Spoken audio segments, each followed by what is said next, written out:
स्वागत है दोस्तों एक नई वीडियो और एक नई एक्सप्लेनेशन के साथ। तो आज मैं एक्सप्लेन करने वाला हूं द डिफेंडर सीजन 1 के एपिसोड 4 को।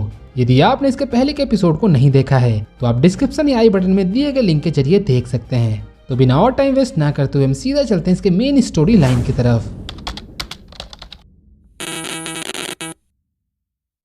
एपिसोड 3 में हमने देखा था कि सभी डिफेंडर्स मिलकर हैंड के लोगों से फाइट करते हैं, जहां इलेक्ट्रा मेट को मारने वाली होती है लेकिन डैनी वहां आकर उसे बचा लेता है। और इसी सीन के बाद एपिसोड 4 की शुरुआत होती है, जहां हमें दिखाया जाता है कि हैंड से बचने के लिए डिफेंडर्स की टीम एक चाइनीज रेस्टोरेंट में पहुंचते हैं, लेकिन वहां का ओनर उन्हें रुकने के लिए अलाउ नहीं करता।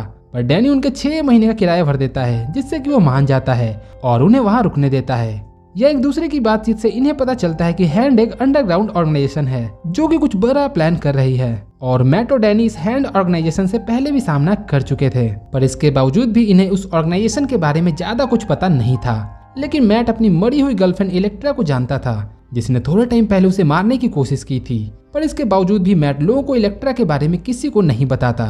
शुरुआत में देखा जाए तो टीम की जरा भी नहीं बनती, पर इनका मोटिव एक होने के कारण ये लोग डिसाइड करते हैं कि सभी लोग मिलकर हैंड का सामना करेंगे। और साथ ही में सभी लोग एक दूसरे के शक्तियों के बारे में भी जानते हैं, जहां पूछने पर डेयरडेविल सभी को बताता है कि मेरा नाम मैट है और मैं ब्लाइंड हूँ, लेकिन मेरे सेंसेस किसी आम आदमी से कहीं ज्यादा स्ट्रॉन्ग है। यहाँ इनकी बातों से हमें ये पता चलता है कि ल्यूक और जेसिका हैंड में कुछ ज्यादा इंटरेस्टेड नहीं थे। ल्यूक बस उस लड़के को बचाने की कोशिश कर रहा था जिसका मर्डर जेल में ही हो गया था, और जेसिका भी बस अपने केस पर इन्वेस्टिगेट करना चाहती थी। लेकिन मैट और डैनी ही ऐसे थे जो हैंड से दुनिया को बचाना चाहते थे। चूंकि इनका मोटिव एक होता है, इसलिए ये लोग एक टीम बनकर काम करना शुरू कर देते हैं। इसी दौरान वहाँ स्टिक पहुँचता है, जिसे देखकर सभी लोग हैरान हो जाते हैं। जेसिका पूछती है कि अब ये कौन है, जिस पर स्टिक कहता है कि मैं वो हूँ जो तुम्हारी मदद न्यूयॉर्क को बचाने में करेगा। दूसरे सीन की शुरुआत में हमें इलेक्ट्रा को दिखाया जाता है, जो कि अपने बॉडी पर लगे हुए निशान को देख रही होती है।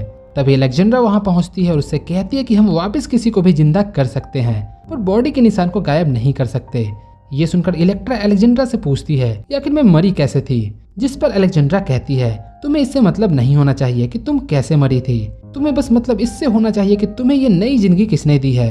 तुम बस हमारे लिए काम करती हो, तुम्हारा नाम ब्लैक स्काई है। इसके बाद अलेक्जेंड्रा मुराकैमी के पास पहुंचती है, जो चाइनीज गैंग का एक लीडर होता है और हैंड ग्रुप का एक सीक्रेट मेंबर भी होता है। दरअसल ये अलेक्जेंड्रा से बहुत नाराज था, क्योंकि अलेक्जेंड्रा ने इंसानों को जिंदा करने वाला आखिरी रिसोर्स इलेक्ट्रा पर यूज कर लिया था, और साथ ही में उसे इलेक्ट्रा पर भी ट्रस्ट नहीं होता है। लेकिन वो ज्यादा कुछ नहीं बोल पाता, क्योंकि अलेक्जेंड्रा हैंड की एक लीडर थी। दरअसल अलेक्जेंड्रा उसे इन्वाइट करने आई थी। वो उसे कहती है कि अब हैंड के लोगों को एक साथ आने का वक्त आ चुका है। दूसरी तरफ हमें डिफेंडर्स को एक साथ दिखाया जाता है, जहाँ स्टिक लोगों से कहता है कि हमें कैसे भी करके हैंड को रोकना होगा। अगर उन्हें जो चाहिए वो मिल गया तो पूरा न्यूयॉर्क सिटी डिस्ट्रॉय हो जाएगा।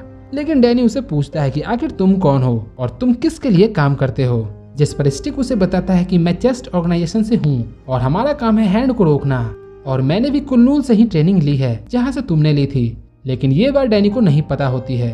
वो स्टिक से पूछता है कि तुम्हारे ऑर्गेनाइजेशन के बाकी लोग कहाँ हैं। स्टिक उसे बताता है कि सभी लोग मारे जा चुके हैं और मैं ही आखिरी बचा हूँ, इसलिए मुझे तुम सभी लोगों की हेल्प चाहिए।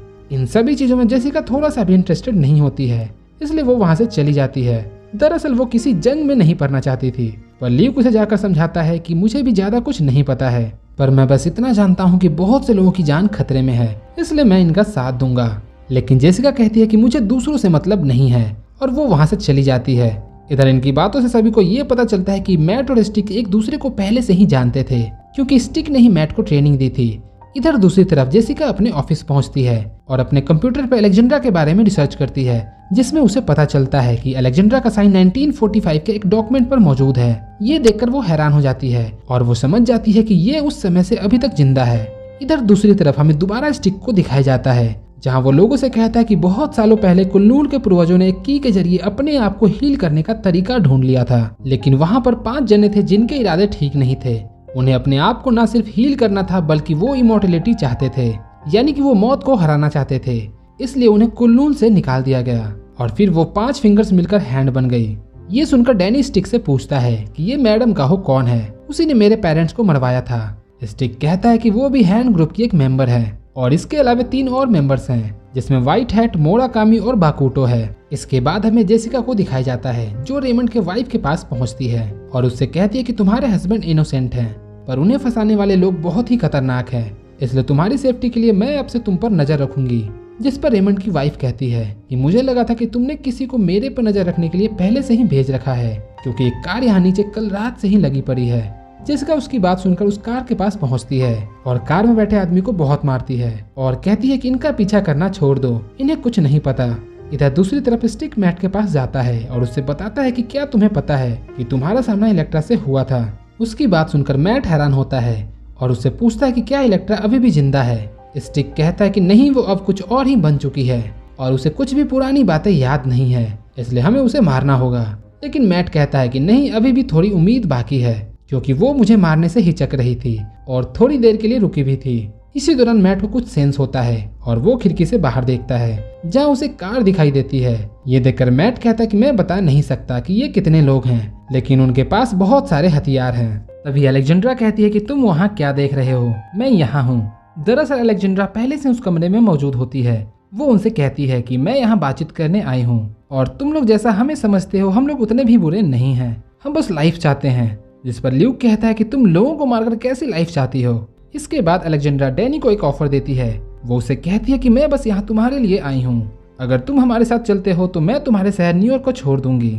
जिस पर स्टिक कहता है कि जैसा तुम चाहती हो वैसा कभी नहीं होगा, और फिर डैनी भी उनके साथ जाने से इनकार कर देता है। इसके बाद अलेक्जेंड्रा लोगों से कहती है कि लगता है तुम लोग बातों से नहीं मानोगे, तुम लोगों को शायद जंग की भाषा ही समझ में आती है। और तभी वहाँ इलेक्ट्रा पहुँचती है। इलेक्ट्रा के आते ही मैट उसे सेंस कर लेता है। इससे पहले कि इलेक्ट्रा कुछ कर पाती, कोई कार से उसे टक्कर मारता है और वो कोई और नहीं बल्कि जेसिका होती है। और फिर सभी डिफेंडर एक साथ मिलकर फाइट के लिए तैयार होते हैं और इसी के साथ ये एपिसोड यहीं खत्म होता है। इसके आगे की स्टोरी आपको अगले एपिसोड में जानने को मिलेगा, जिसका वीडियो मैं चैनल पर जल्द ही लाने वाला हूँ। वीडियो पसंद आई हो तो प्लीज इसे लाइक करना और अभी तक आपने इस चैनल को सब्सक्राइब नहीं किया तो जरूर से कर लेना। तो मैं मिलता हूँ आपसे एक नई वीडियो और एक नई एक्सप्लेनेशन के साथ। Till then take care and bye bye.